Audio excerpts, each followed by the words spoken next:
ይህ የዜና ዘገባ በቅርብ ጊዜ በኔቶ ህብረት ውስጥ የተፈጠረውን ቀውስና በፕሬዝዳንት ትራምፕ እንዲሁም በአውሮፓውያን መካከል ያለውን ግንኙነት የሚዳስስ ነው።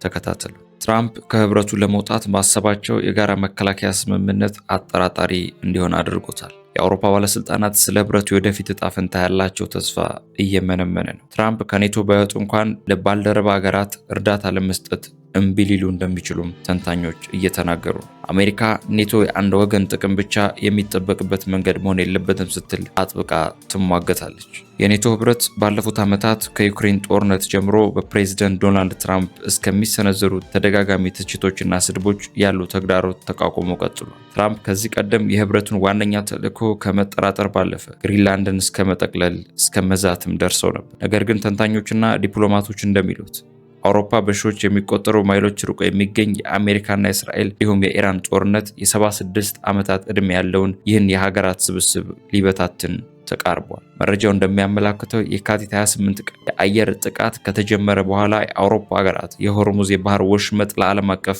መከላከያ ክፍት ለማድረግ የባህር ኃይላቸውን ለመላክ ፈቃደኛ ለመሆናቸው ትራምፕ አስቆጥቷል። በዚህ ምክንያት ከህብረቱ ለመውጣት እያሰቡ መሆናቸውን ገልጸዋል። ትራምፕ ረቡዕ ዕለት ከሮይተርስ ጋር ባደረጉት ቃለ ምልልስ የእኔ ቦታ ላይ ብትሆኑ እንዲህ አታደርጉም ነበር ሲሉም ጠይቀዋል። በዚያው ዕለት ምሽት ባደረጉት ንግግር አጋራቸውን ቢተቹም ብዙ ባለሙያዎች እንደሚጠረጥሩት ግን ኔቶን በቀጥታ ከመኮነን ተቆጥበዋል።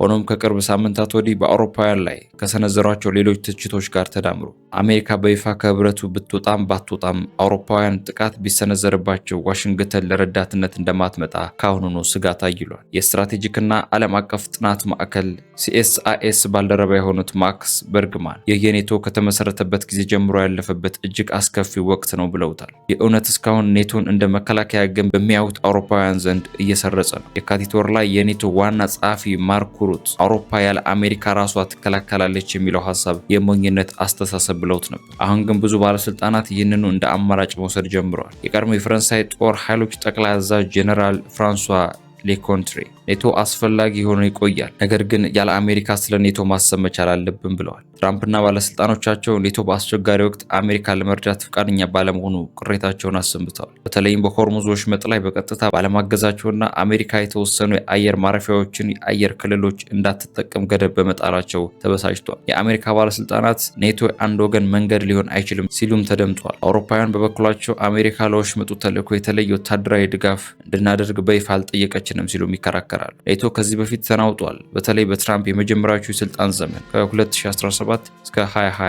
ነገር ግን በዚያን ጊዜ ትራምፕ በውዳሴና በክብር በመያዝ አብሮ ማቆየት ችለው ነበር። አሁን ግን ይህንን እምነት እየቀነሰ መጥቷል። በህግ ደረጃ ትራምፕ ከኔቶ ለመውጣት ስልጣን ላይኖራቸው ይችላል። በ2023 በወጣው ህግ መሰረት አንድ የአሜሪካ ፕሬዝዳንት ከ2/3 የሴኔት አባል ስምምነት ውጪ ከህብረቱ መውጣት አይችልም። ተንታኞች እንደሚሉት ትራምፕ እንደ ጦር ኃይሎች ጠቅላይ አዛዥነታቸው የአሜሪካ ጦር የኔቶ አባላትን መከላከል እንዳለበት ወይንም እንደሌለበት የመወሰን ስልጣን አላቸው። ይህ ለማድረግ ፈቃደኛ ለመሆን ደግሞ በይፋ ሳይወጡ ህብረቱን ለአደጋ ሊያጋልጣቸው ይችላል። የኔቶ ዋና ጸሐፊ ማርክ ሩት የትራምፕ አመለካከት ለመቀየር በሚቀጥሉ ሳምንታት ዋሽንግተን ይጎበኛል። ትራምፕና አውሮፓውያን በኔቶ ውስጥ አብረው የሚቆዩበትን መንገድ ቢፈልጉ እንኳን ከሁለተኛው የዓለም ጦርነት በኋላ ለዓለም ስርዓት ማዕከል የነበረውን ይህ ግንኙነት ዳግም እንደ ቀድሞ ሊሆን እንደማይችል ዲፕሎማቶችና ባለስልጣናት ይናገራሉ። በዴሞክራቱ ፕሬዝዳንት ጆ ባይደን ስር የኔቶ አምባሳደር የነበሩት ጁሊያን ስሚዝ የ80 ዓመት አብሮ የመስራት ታሪክ ገጽ እየተገለበጠ ይመስለኛል። ይህ ማለት የግንኙነት መጨረሻ ነው ማለት ባይሆንም የተለየ መልክና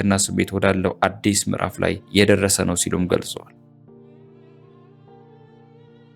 ትራምፕ አሜሪካ በኢራን የቀረው ለማጥፋት ገና አልጀመረችም ብለዋል። የአሜሪካ የህግ ባለሙያዎች በኢራን ላይ የሚሰነዘሩ ጥቃቶች የጦር ወንጀሎች ሊሆኑ ይችላሉ እያሉ ነው። ሀገራት የሆርሙዝ የባህር ወሽመጥ ለመክፈት መንገዶችን እያፈላለጉ ነው። ኢራን ስለ ሆርሙዝ ወሽመጥ መመሪያ ፕሮቶኮል ከኦማን ጋር እየተወያየች ነው ብላለች። የሮይተርስ መረጃ እንደሚያመላክተው ከሆነ ደግሞ በደርዘን የሚቆጠሩ ሀገራት በሆርሙዝ የባህር ወሽመጥ በኩል የሚደረገው የነዳጅ ትራንስፖርት ለመጀመር መንገዶች በሚፈልጉበት በአሁኑ ወቅት ፕሬዝዳንት ዶናልድ ትራምፕ አሜሪካ በኢራን ውስጥ የቀረውን ለማጥፋት ገና አልጀመረችም በማለት መሰረተ ልማቶች ላይ የሚሰነዘሩ ጥቃቶች ለማጠናከር ዳግም ዝተዋል። በአሜሪካና በእስራኤል ጥምር የአየር ጥቃት ከተጀመረ 5 ሳምንታትን ያስቆጠረው የኢራን ጦርነት በቀጠናው ትርምስ መፍጠሩና የፋይናንስ ገበያውን ማናወጡ ቀጥሏል። ይህ ትራምፕ ለግጭቱ አስቸኳይ መፍትሄ እንዲያገኙ ግፊት እየፈጠረባቸው ነው። ትራምፕ ሐሙስ ምሽት በማህበራዊ ገጻቸው ላይ ባሰፈሩት መልእክት የአሜሪካ ጦር በኢራን የቀረውን ለማጥፋት ገና አልጀመረም ብለዋል። ቀጥሎ ድልድዮች ከዚያም ኤሌክትሪክ ኃይሎች ማመንጫዎች ናቸው ካሉ በኋላ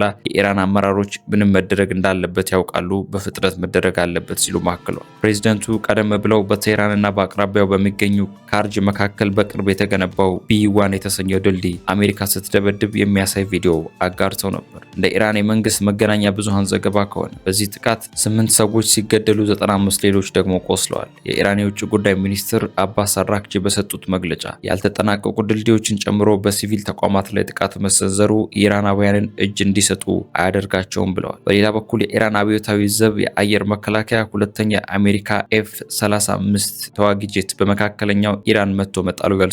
አሜሪካ እስካሁን በዚህ ጉዳይ ላይ የሰጠችው አስተያየት የለም። ከመቶ በላይ የአሜሪካ ዓለም አቀፍ የህግ ባለሙያዎች ሐሙስ ዕለት ባወጡት መግለጫ የአሜሪካ ኃይሎች ድርጊትና የከፍተኛ ባለስልጣናት ንግግሮችን ሊፈጽሙ ስለሚችል የጦር ወንጀሎችና የዓለም አቀፍ ሰብአዊ መብቶች ጥሰት ከፍተኛ ስጋት ይፈጥራል ብለዋል። ባለሙያዎቹ ለዚህ አንድ ማሳያ የጠቀሱት ትራምፕ በወረሃ መጋቢት አጋማሽ ላይ አሜሪካ በኢራን ላይ ለጨዋታ ያህል ጥቃት ልትሰነዝር ትችላለች ማለታቸውና የመከላከያ ሚኒስትር ፔት ሄግሴት አሜሪካ በሞኝ የጦር ደንቦች አትመራም ማለታቸው ኢራን ከየካቲት 28 ጀምሮ ለተሰነዘሩ ጥቃት ምላሽ በሚሆን መልኩ የዓለማችን 1/5 ነዳጅ ንግድ የሚያስተናግድ የሆርሙዝ ወሽመጥ ዘግታለች። የጸጥታው ምክር ቤት የንግድ መርከቦች ደህንነት ለመጠበቅ በባህሬን የቀረበው የውሳኔ ሀሳብ ቅዳሜ ዕለት ድምጽ ይሰጥበታል። ሆኖም ቪቶ የመጠቀም መብት ያላት ቻይና ማንኛውም የኃይል እርምጃ እንደምትቃወም በግልጽ አስታውቃለች። ኢራን በበኩሏ መርከቦች ፈቃድ እንዲያገኙ የሚያስገድድ መመሪያ ከጎረቤት አገር ኦማን ጋር እያዘጋጀች መሆኗ ገልጻለች። የአውሮፓ ህብረት ይህንን የኢራን እቅድ ህገወጥ ክፍያ የመጠየቅ ተግባር በማለት ውድቅ አድርጎታል። ጦርነቱ ከተጀመረ ወዲህ በመካከለኛው ምስራቅ በሺዎች የሚቆጠሩ ሰዎች ተገድለዋል፣ በ10 ሺዎች የሚቆጠሩ ደግሞ ቆስለዋል። የነዳጅ እጥረት በእስያ ኢኮኖሚ